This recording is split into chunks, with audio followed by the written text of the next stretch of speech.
9 कहानी चम्मापुर नाम का एक नगर था जिसमें चंपकेश्वर नाम का राजा राज करता था।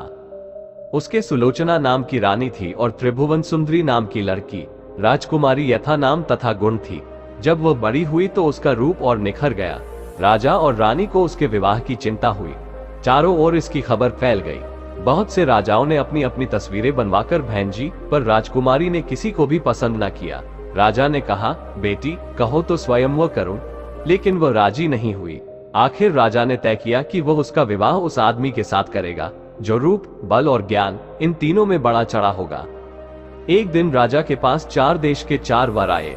एक ने कहा, मैं एक कपड़ा बनाकर 5 लाख में बेचता हूँ, 1 लाख देवता को चढ़ाता हूँ, 1 लाख अपने अंग लगाता हूँ, 1 लाख स्त्री के लिए रखता हूँ और 1 लाख से अपने खाने पीने का खर्च चलाता हूँ। इस विद्या को और कोई नहीं जानता। दूसरा बोला, मैं जल थल के पशुओं की भाषा जानता हूँ। तीसरे ने कहा, मैं इतना शास्त्र पढ़ा हूँ कि मेरा कोई मुकाबला नहीं कर सकता। चौथे ने कहा, मैं शब्दवेदी तीर चलाना जानता हूँ। चारों की बातें सुनकर राजा सोच में पड़ गया।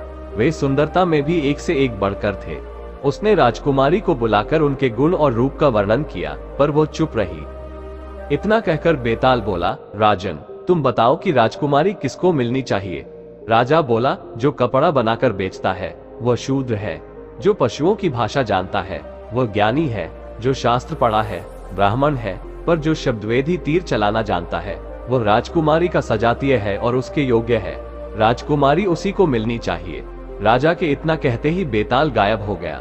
राजा बेचारा वापस लौटा और उसे लेकर चला तो उसने 10वीं कहानी सुनाई।